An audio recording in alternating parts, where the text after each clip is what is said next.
سلام كم يصنحوا تفتواتن كبراتن تخطاتلتي ددبي تي في نسعة زدالنا لكم حترتن وانا وزيناتات جنا لكم كريمنا لنا كتكتاتلنا عدمنا ايو بكندي ارسنة بلوتساتهم كل فيلم ينفرسو خصوم او كتم خصوم لألي حادش حنش دشميتن وغنات تتكم تزقبر وفري ناس اقل قالوا تحكمنا يهبالهم بيرو تعنا تقرأي مرحة هايمانوت حبرد السب في اللايد ما منأسي كابه تلابادي حمام HIV فيروس عرصوم نقحلو استمرو كبو تاوعي تقريبوم ماريا شندان زلاق السلام لمعاتن محزنة زبطاتن بزولو ماري حسب أبي كتماشرون دا سلاسة بزتفلالي مجلوغات بزدا مقامل كعو كخباري تبايلوم أفلوتو سالساي بركة أشيال كتما زتوهابا أشيال كتما قرارو ورد حوزين نابجوب التقوارا وسرحن مئتاو زخل رخكب سنداتن مبسار سرحن تفتي ملام حمام تي في زلوهم سباتن مفلاي لأليار بعد ميزش سبات زدحانو عناتو باسبورت كمز وصلهم تقليتو نابزور زور سيرنا لنا مسألتاو زيناتات بينيام حدش سناي مكتتال يونيفرسيتي أخصوم أبي كتم أخصوم لألي حادش شنشد شميتن وغنات تتكم تزقبر وفري ناس أقل قالوا تحكم نايه بالهم أبتي بمتحواري فرال هوسبيتال يونيفرسيتي أخصوم منيستر تعنان ومحدار كتم أخصوم زكاير زلو وفري ناس أقل قالوا تحكمنا مرمرا استفلالي تمحالف تحمامات حويسو حكمنا عيني قربات تغطدم حمام شكورن قالوا تحكمنا حضر حمامات نزد على لكم زخونة أتحابارت وفري أيتلا أكتخلاي قليتهم أبزي ببعمد زكاير كرمتا وفري ناس أقل قالوا تحكمنا محبر السبب استفلالي سومي حكمنا ندقفوها بسرحتنياتات يونيفرسيتي أخصوم يساتفو كم زلو اتوم التحاوار قليتهم أبتي زكاير زلو وفري ناس أحف شاو قالوا تحكمنا بركز بلا محبر السبب كتم أخصوم تدقامي خون كم زلوون أيتلا أكتخلاي قليتهم ناس أقل قالوا تحكمنا زرخبو تقلقلتي يونيفرسيتي أخصوم تدقامي أبزا كايدو وفري ناس حكمنا كل جزية تدقام تخمزخون بزرخبو حكمنا زلوهم درجة كفلتون كم زحقزومن بفلاي عقمن زيولهم وقنات زو فري ناس حكمنا حقازي كم زخونن يوم قليتهم بيرو تعنا تقرأي مرحة هايمانوت حبرد السب في اللاي دمامنا أسي كابتا لواد حمام HIV فيروس عرصوم نقحلو عستمرو كبوز أوعي تقريبوم تبيرو نزفلته لبدا حمام HIV فيروس مس مخبار بعلشان دا ملكيتو مس كلنا أبيات أمنت مرحة هايمانوت تقرأين زتفلالي كفالات حبرد سبن ألات عصرت حدنا حسا كلتاشن عصر شمونتنا عم تمرد مدرخ زت أبزا كايد الأوانيوم أبتو مدرخ زت ترخيبهم ملغت زحلفو مكتل حلافي بيروت أننا تقرأي آيتا نقاس قبر مدن كم زقلتوهم HIV إيدس هاب تقرأي بفتنة زلا بعزلو حدقين يحمام بمخانو كل حبرد سب في اللاي دماء كم مرحة هايمانوت تقرأي مس مخبار هايمانوتهم بهلاون زخونة بعلشان دات أساسيروم ببسح زلا بدن زفاف حنا أزي حدقين يحمام سلازخونة بفلاي دماء مرحة هايمانو زلوكم من حبرد سب قنزاوك تفترو يقبايلهم بفلاي هاب تقرأي زلو ما حبرد سب أب حمام HIV إيدس زلو وقوقي أمل خاطان أمنة بمهلاو مرحة هايمانو تقرأي حبرد السب قنزاوان مفتار هايمانوتاو قبوهم كواتو أتحساسيبهم أيتا نقاس وسيخوم تقال عينة حمام HIV فيروس بفلاي أب كل أدمى من سيزولو كفال حبرد السب تلاوها دنوتو الزايدة إزولو كوينم بفلاي مسمو مخباراشن داتا أساسيور زلابر حدقين حمام سلازخونا عرصوم ككلاخلون كابت تقال عينة حمام HIV إيدس كدحنون كم زلو وما جنزيبهم أبتي مخكر زاتا بزعوا لبدا HIV إيدس عملكيتهم رئيتو أومن حسابو من زكافلو مرحة هايمانوتن أكال حبرد السبن بوغنم مام HIV إيدس عبدك سبا زحدرو كبير بيت سباون إلوون كم حدا عدي كبرسنان كتفأنا نزخل حدقين حمام بمخانو نحنا ون كم مرحة هايمانوت حبرد السب أب HIV إيدس زلو أفلتون جنزابا نمعباي نخلو محبر السب بمستمهار هايمانوتاو قبونا كنفستمينا كولو ملقتهم أما حلاليفهم ماريا أشندا نزلاق سلام لألاونة محزنة زبطاتن بزولو مري حساب أبي كتماشرون دا سلاسة بزتفلالي مدلوغات بزدا مقامل كوك خبري تباهيلوم ركب زون منجستن كتماشرون دا سلاسة كم زحبروم ባህላው ትሕዝቱ ከይለቀቀን ከይተበረዘን ከይሃሰሰን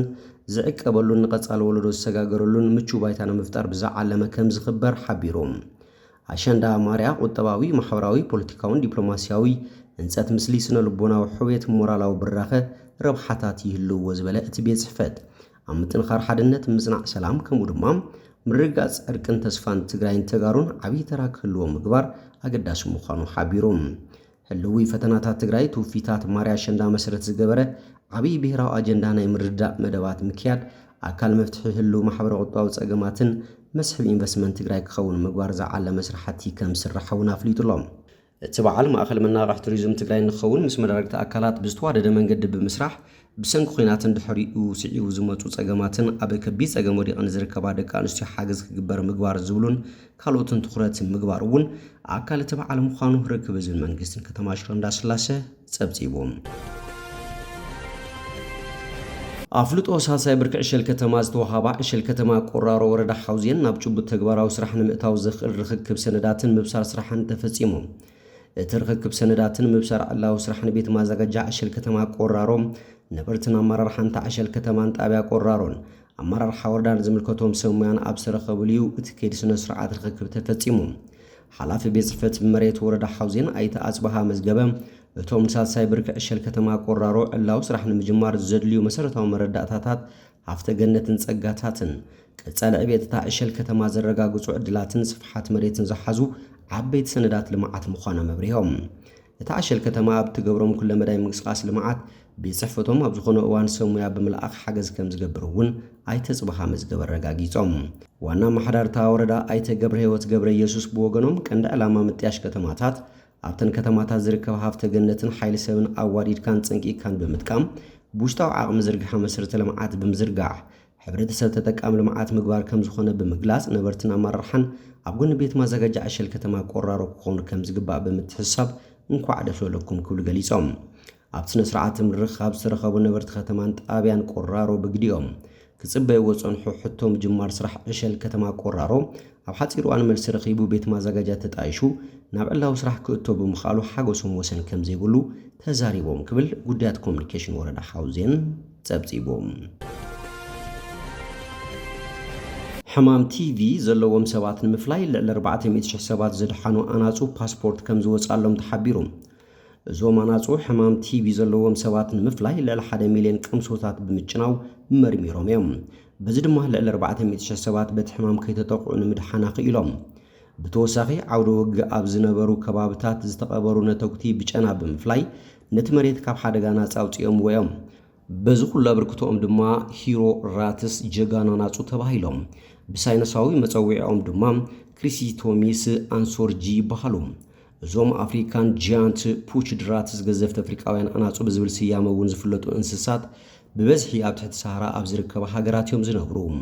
ብፍላይ ኣብ ኢትዮጵያን ታንዛንያን ኣብ ዝርከቡ ጎቦታት ዘለዎም ከባብታት ከምኡውን ኣብ ማእከላይ ምብራቅ ብቐሊሉ ይርከቡ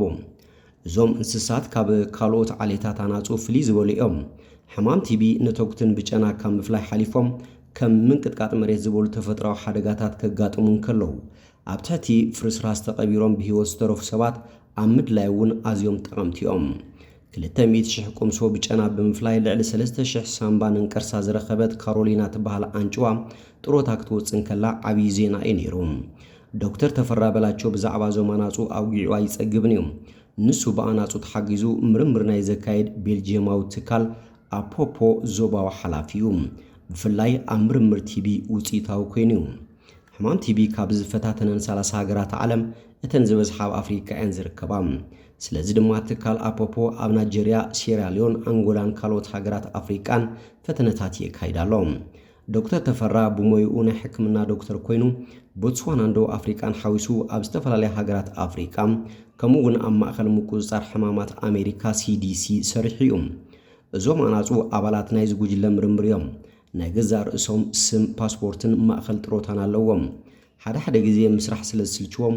ነዞም ብዙሕ ሓላፍነት ዝጾሩ ኣናፁ ግዜ ምዝንጋዕ ይምደበሎም እዩ ቲቢ ሓዊሱ ኣብ ካልኦት ሕማማት እውን መጽናዕቲ ዘካየደ ዶክተር ተፈራ ነዞም ኣናፁ ኣዝዮም ተፈተውቲ እንስሳት ብምባል ይገልጾም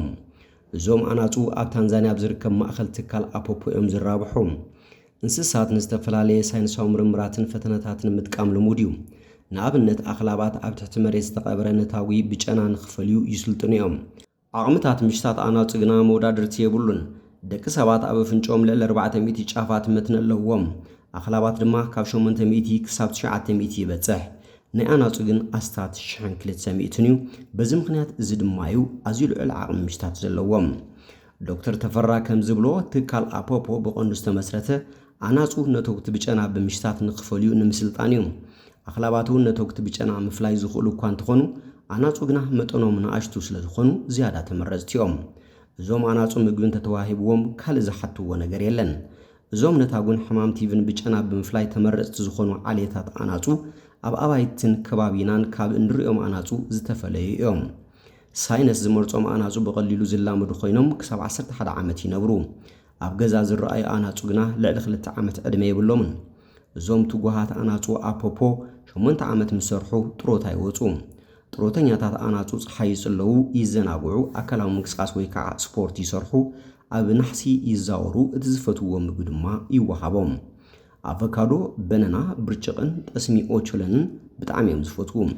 ስርሖም ወዲኦም ጥሮታ ምስ ወፁ ሕጉሳት ኮይኖም ግዚኦም ክሕልፉ ኢና ንገብሮም ይብል ዶክተር ተፈራ ኣናፁ ካብ ዝተወለዱሉ ክሳብ 4ይ ሰሙን ዓይኖም ይርአን እዩ መጀመርታ ዓይኖም ሰንቁሑ ድማ ንኣሰልጠንቶም እዮም ዝርዩ ካብ ዝተወለዱሉ ክሳብ ካልኣይ ወርሑ ዘሎ ግዜ ፀሓይ ንኽሞቑ ናብ ደገ ብምውፃእን ብምእታውን ምስ ሰባት ከም ዝለማመዱ ይግበር ድሕሪ 3 ወርሒ ክሊከር ትሬኒንግ ዝተባሃለ ስልጠና ይወስዱ እዚ ድማ ብዛዕባ ድምፅን ምትእስሳር ምግብን ዝመሃሩሉ እዩ መጀመርታ ድምፂ ከም ሰምዑ ይግበር እሞ ድሕሪኡ ምግቢ ይወሃቦም ቅምሶ ሕሙም ቲቪ ወይ ድማ ነተውክቲ ብምውሳዲና ነስልጥኖም ነቶም ቅምሶታት እናጫነው ድምፂ ክሰምዑ ይግበር ካብኡ ድምፅን ሕማምን ከምኡ ድማ ድምፅን ነተውክትን ምትእስሳር ይመሃሩ ማለት እዩ ነቲ ሕማም ወይ ድማ ነተውክቲ ብጨና ምስ ፈለይዎ ምግቢ ከም ዝወሃቦም ይመሃሩ ብምባል ነቲ መስርሕ የብርህ መበገሲ ናይ ስልጠና እትፍሉጥ ስነ ሓሳብ ናይ ፖቭሎቭ እዩ ድሕሪ 9 ኣዋርሕ ስልጠና እቶም ኣናፁ ናብ ስራሕ ቅድሚ ምውፋሮም መምዘን ብቕዓት ይግበረሎም ብርግፅ ኣናፁ ጽቡቕ ስልጠና እንተተዋሂብዎም ነቲ ዝተምሃርዎ ንምትግባር ምቹእ ተፈጥሮ እዩ ዘለዎም እንተኾነ ገለገለ ኣናፁ ሕማም ብምሽታት ኣብ ምፍላይ ክንዲ ትፅቢት ዝግበረሎም ውፅኢታውያን እንተዘይኮይኖም ነተውክቲ ወይ ድማ ካልእ ነገር ብጨና ንኽፈልዩ ናብ ካልእ ክፍሊ ስራሕ ይዘዋወሩ እዞም ኣናፁ ንስንን ቀርንን ሓርማዝ ሓዊሱ ዘይሕጋዊ ምስጋር ኣካላት እንስሳት ንምግታእ ኣብ ዶብ ሃገራት ተፍትሽ ይገብሩ እዮም ኣብ መዕርፎ ነፈርቲ ዘሽትቱ ኣናፁ ምውፋር እውን ተለሚዱ እዩ ባህርያዊ ሓደጋ ዘጋጥመሉ እውን ውፃእ መዓልቲ ሓደጋ ንኽረኽቡ ይስልጥኑ ንኣብነት ምንቅጥቃጥ መሬት እንተጋጢሙ ኣናፁ መጠኖም ንእሽቶ ስለ ዝኾነ ኣብ ኩሉ ንኣተው ብሂወት ንዝተረፉ ሰባት ይእልሹ ኣብ ዝባኖም ካሜራ ተገጢምሎም ብምዛር ሰብ ኣብ ዝረኽብሉ ምልክት ይህቡ እዞም ኣናፁ ዋላ እውን ቪዛ እንተዘየመልከቱ ፓስፖርት ኣለዎም ካብ ሃገር ናብ ሃገር ዝዛወርሉ ደስ ዝብል ሽሙ እውን ኣለዎም ብሽሞም እናተፀውዖም ስራሕ ዝሰርሑ ይብል ዶክተር ተፈራ ሃይለ ገብረስላሴ ኦባማ ሴሪናን ማጋፊሊን ዝበሃሉ ኣናፁ ምጥቃስ ይከኣል ማጋፊሊ ኣብ ቀረባ እዋን ሞይቱ ናይ ባዕሎም ሓኪም እውን ኣለዎም ክታበትን ቫይታሚንን እውን ይወሃቦም ኣብ ዓለም ተሸላሚ ወርቂ ሜዳልያ ዝኾነ ማጋው ዝበሃል አንጭዋ ብዝተፈለየ ኩነታት ብምስራሕ ዓለም ለኻዊ ዝና ተጎናፂፉ እዩ ቀደም 3 ዓመት ክመውት እንከሎ እውን ዓብዪ ዜና እዩ ነይሩ 200,000 ቅምሶ ብጨና ብምፍላይ ልዕሊ 3,000 ሕማም ቲቪ ዝረኸበት ካሮሊና ጥሮታ ክትወፅን ከላ እውን ዓብዪ ዜና እዩ ነይሩ ኣብዚ እዋን ኣብ ማእኸል ጥሮታ እያ ትነብር ዘላ እምበር ከዚ ፍትዋትን ክቡራትን ተኸታተልቲ ደደቢት ቲቪ ነሰዓ ዘዳልናልኩም ዜናታት ነዚኦም ይመስሉ ስለትምክታልኩም ኣመስጊና ብኻልኦት ሳብ ንራኸብ ሰሰናይ ንዓኹም